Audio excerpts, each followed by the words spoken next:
Thanks for being with us tonight. We will start with public comment. Do we have anyone signed up today for public comment? No, Chair, we do not. All right, thank you. We will move on to item 4A, consideration of an action on the minutes of the July 24th meeting. Those have been circulated. Any changes? Motion to approve. Motion to approve by Vice Chairman Landine. Is there a second? I'll second it. Any further discussion? All right, please vote.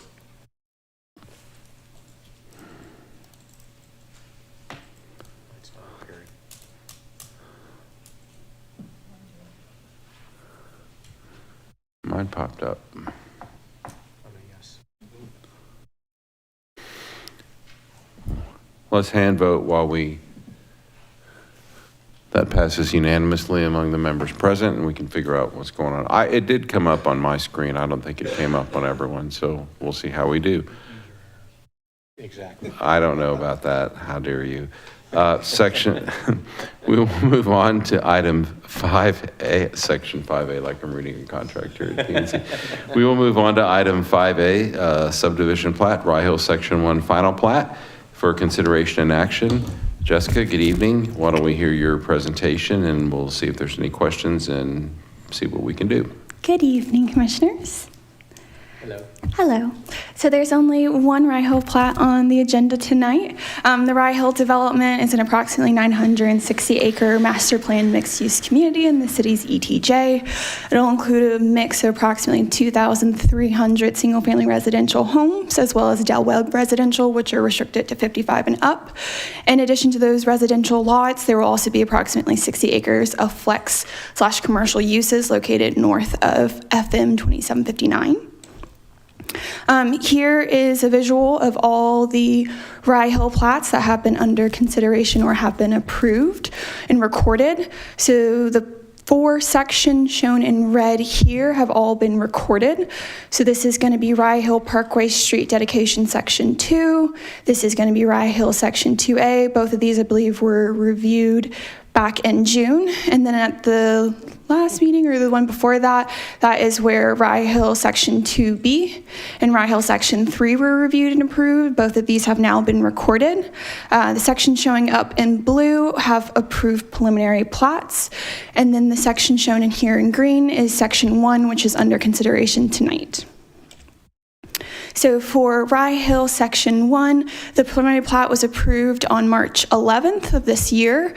This section includes 43.04 acres of single-family residential with 142 lots, 6 reserves, and 4 blocks. Those residential lots ranging between 40 and 50 feet in width. And this section you can see is right adjacent and just south of FM 2759 and right on that Sugarland, ETJ, and Rosenberg city limits line. Here is an excerpt of this section from the general plan. As you can see here, the drill site and the detention pond are showing up as restricted reserves on that plat. On the general plan, you can see that the lighter yellow is going to signify the single-family residential, the darker yellow is going to be that Del Webb, and then the red north of FM FM 2759 is going to be that flex/commercial. So here is the approved preliminary plat. There were no conditions at the time of approval for this preliminary plat. And then you'll see on the proposed final plat that the scale has changed. So it went from being 1 inch equals 100 feet to 1 inch equals 60 feet. So that's why you'll see it on 3 sheets versus 1. Both of these are an allowable scale for a plat. The other things that you'll notice on this is that the proposed easements are now shown on the plat. Proposed easements are not shown at the time of preliminary plat. So those are some of the changes that you'll see on the face of the plat. In addition to the face of the plat, there's obviously going to be the master notes and the certification blocks that are also provided with the final plat. So here is the other sheet and the final sheet. And with that, staff is recommending approval of the proposed Rye Hill Section 1 final plat. And staff is able to answer any questions that you may have. Thank you, Jessica. Questions for staff?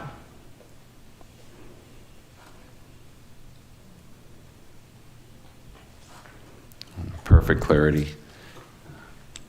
Motion to approve. Got a motion approved by Commissioner Brown. Is there a second? Got a second from Vice Chairman Landine. Any further discussion? All right, let's vote, please.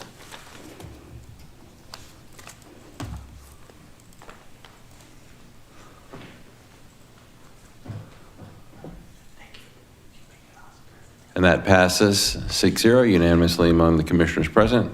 Thank you very much, everyone. And we will move on now to item 6A.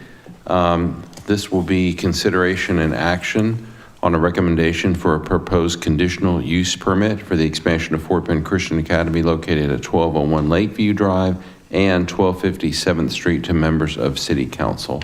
Hi, Jessica. Hello. So this is the conditional use permit for Fort Bend Christian Academy. This was under the public hearing at the last P&Z meeting. So now it's back tonight for consideration action with a recommendation to members of City Council. So this site is located just south of 7th Street, west of Gillingham Lane, north of Lakeview Drive, and east of Eldridge Road. It's an approximately 22-acre site with an existing campus, private school campus. And the request is for an expansion of the existing school, specifically the lower middle school.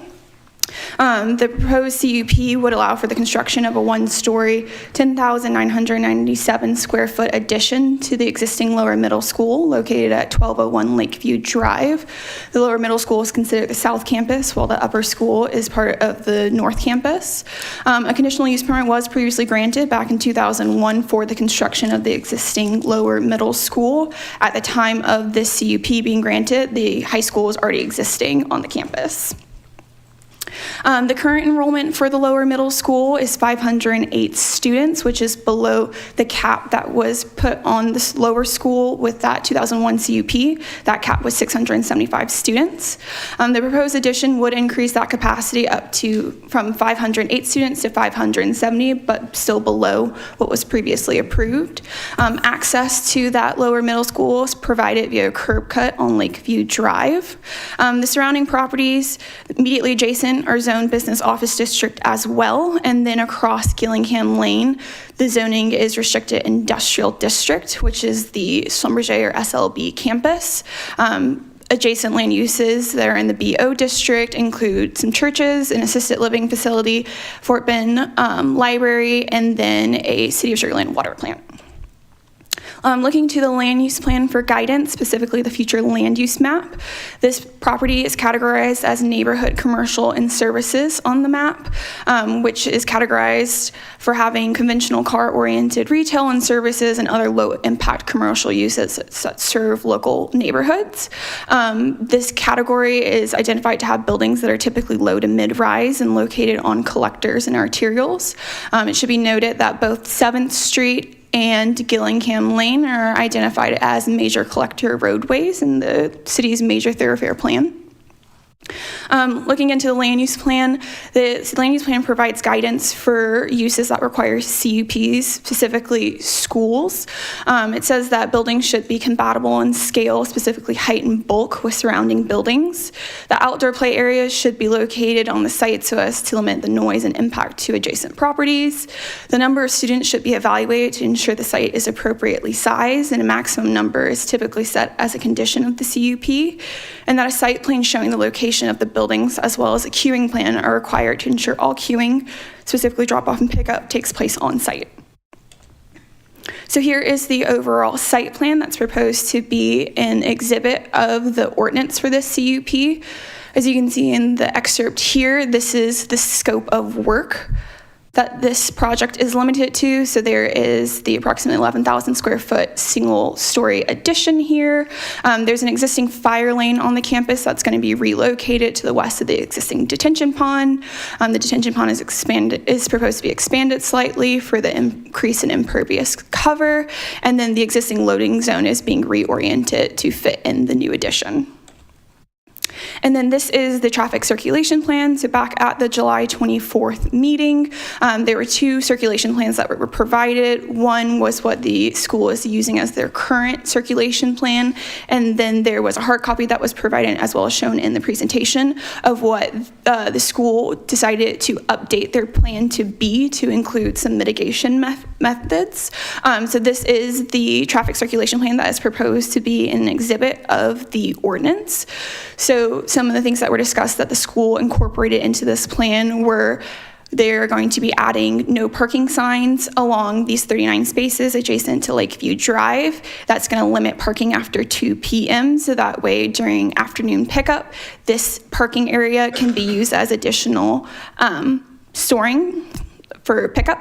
And then they added in an additional lane here that used to be for single rider pickup. Now it is all for stacking. And they also adjusted their dismissal schedule to help with that staggering. Just a quick recap of that public hearing at the July 24th meeting. So there were 3 speakers present, all who spoke in support of the proposed conditional use permit, expressing the need for the city to expand their middle school to provide teachers additional classroom space as well as to separate the younger and older students. Commission discussion centered on the existing and proposed afternoon pickup queuing on Gillingham Lane, the commission's role in CUP reviews, and then the staff's reasoning for recommending the school continue contracting with officers to enforce those turn restrictions shown on the circulation plan. So some points for consideration. Fort Bend Christian Academy is an existing school. The nearest single-family residential lot is to the west across Eldridge Road. The proposed scope of work is limited to the south campus, which includes the lower and middle school.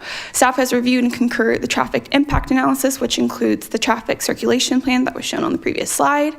And the commission may include additional recommendations, recommended conditions in their recommendation to City Council to help mitigate any potential negative impacts. Staff is recommending that the following conditions be added to the commission's recommendation, including site be developed in accordance with the attached overall site plan, the traffic flow and vehicular stacking must comply with the attached traffic circulation plan, and the drop-off and pickup times detailed on the traffic circulation plan must be maintained, and the school shall continue to contract with police officers to enforce those instructions, and the lower middle school has a maximum enrollment of 570 students. So next step, staff is recommending that the commission hold consideration action on the proposed conditional use permit, and staff is supporting a recommendation of approval to members of City Council with the staff recommended conditions. And staff and the applicant are able to answer any questions. Any questions for staff or the applicant? Jessica, can you go back to your condition? Like, I think it's probably 2 or 3 slides. Yeah. What happens if down the road, let's say we added this condition to the CUP, specifically the one in the middle, and the times changed and or the school decided to mitigate or manage traffic through other means other than contracting with police officers. what happens if those conditions are ignored at some later point down the road? They would need to come back and amend that traffic circulation plan as part of the CUP process, Okay. because they would no longer be in compliance with the Okay. conditions in the traffic circulation plan. Okay. With that in mind, I'm going to make a motion that we recommend, so I'm going to make a motion that we recommend approval to the mayor and city council for the proposed conditional use permit for the expansion of Fort Bend Christian Academy located at 1201 Lakeview Drive and 1250 7th Street with the following conditions: that the site be developed in accordance with the attached overall site plan, the traffic flow and vehicular stacking comply with the attached traffic circulation plan, and that the lower middle school has a maximum enrollment of 750 students.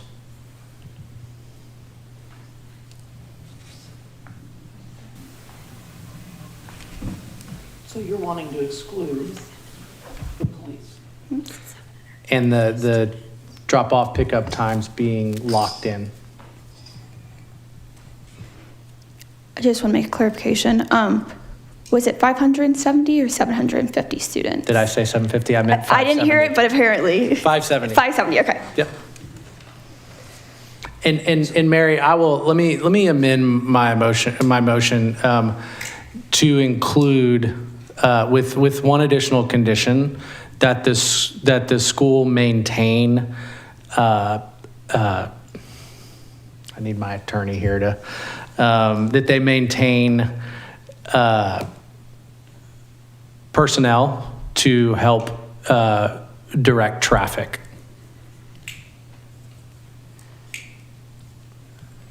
Okay. So let me think through this. So first, there's a motion.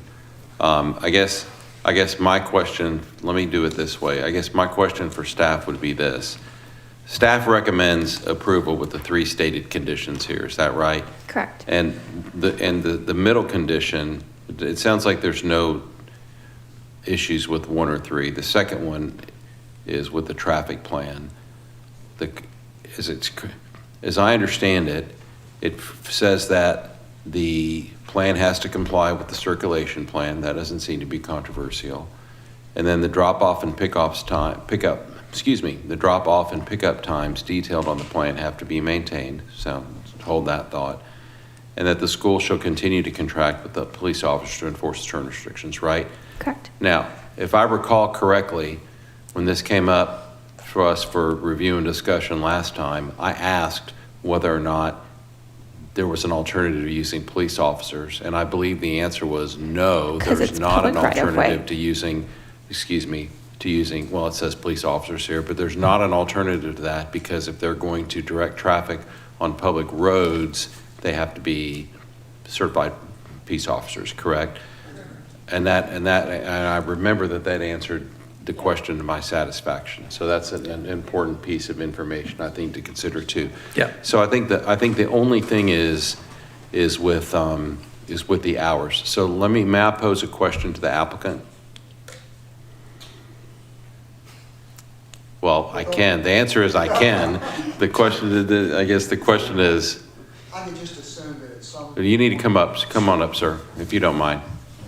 I'm sorry to put you on the spot. No, not at all. Please Yes, introduce I'm- yourself for the record. I'm Bill Merriman. Thank you, Mr. Merriman. I have a quick question for you. Sure. How did you all decide on the drop-off and pickup times that are currently detailed in the traffic circulation plan? That was all worked out by the school staff. Okay. And, yes. And if there were if the school wanted to recommend any changes to that, will you all have a problem coming back and seeking an amendment to the current plan? I can't speak for the school, but I would think not. It was a fairly lengthy process to go through. And so, but I think I'm sure that would be fine. Okay, thank you. Let me do everybody a favor. I'll pull back my motion and then start over again. All right, thank you, Great, sir. sure. Appreciate Thanks so your time. much. Any other questions for staff or the applicant? All right, then I'll make a motion to approve, excuse me, let me read it correctly. Last time I forgot the conditions, now I'm actually forgetting, I'm ready for those, I have the substance. At this time, I'll make a motion that we recommend approval of the proposed conditional use permit for the expansion of Fort Bend Christian Academy located at 1201 Lakeview Drive and 1257th Street to the members of City Council with the following conditions. 1, site to be developed in accordance with the attached overall site plan. 2, traffic flow and vehicular stacking must comply with the attached traffic circulation plan. The drop-off and pickup times detailed on the traffic circulation plan must be maintained, and the school shall continue to contract with police officers to enforce the turn restrictions. And 3, the lower middle school has a maximum enrollment of 570 students. I will second that motion. I've got a second by Vice Chairman Landine. I assume there's no further discussion. Let's vote.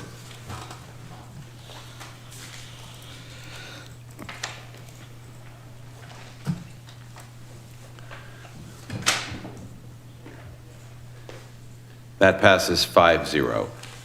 Noting that Commissioner Brown did not participate in this discussion. Congratulations, best of luck to you. Thank you for your time. We will move on to, and I want to say, again, I said this last time, but I want to say it again. I want to compliment the applicant and city staff on the submission here because I thought it was excellent in every regard, particularly with respect to detail, with proactively addressing the parking plan and bringing it to us in relatively final format. So well done all around on that. My compliments to the chefs. Who wants to add one more thing? I just want to say Jessica was the one that made all this happen. She contacted us and gave us direction on how to proceed. So she was awesome to work with. We're all grateful to her. We Thank appreciate your comments and your gratitude, and we will unofficially concur without a vote that Jessica is awesome. Item 7A, Planning and Zoning Commission Liaison Report from the August 5th City Council meeting. That's me. And my understanding is that with the exception of an item discussed in closed executive session, there were no other items on the agenda pertinent to the Planning and Zoning Commission. That is my report. 7B, City Staff Report. Good evening, Commissioners. Your next meeting is going to be August 28th. We are anticipating a plat that you will have at that meeting. Thank you. Lisa, not to put you on the spot, did you want to comment on the other material that was in our packets regarding the future of suburban housing? Thank you. I don't have a presentation for you, but that was just some light reading to give you a perspective on housing and the state of housing and how that is shifting and the demand is shifting for different types of housing in the suburbs. And so a lot of what that article touched on were concepts and things that we've shared with you as the commission as we've kind of started on this redevelopment journey. And we look forward to probably continuing that conversation as we go through other things like code updates and other projects coming forward. So. Fantastic. Yep. Thank you very much. Any other business for the Motion commission to adjourn. tonight? I've got a motion to adjourn from Commissioner Landine, a second from Commissioner Smith. That motion passes. We're adjourned.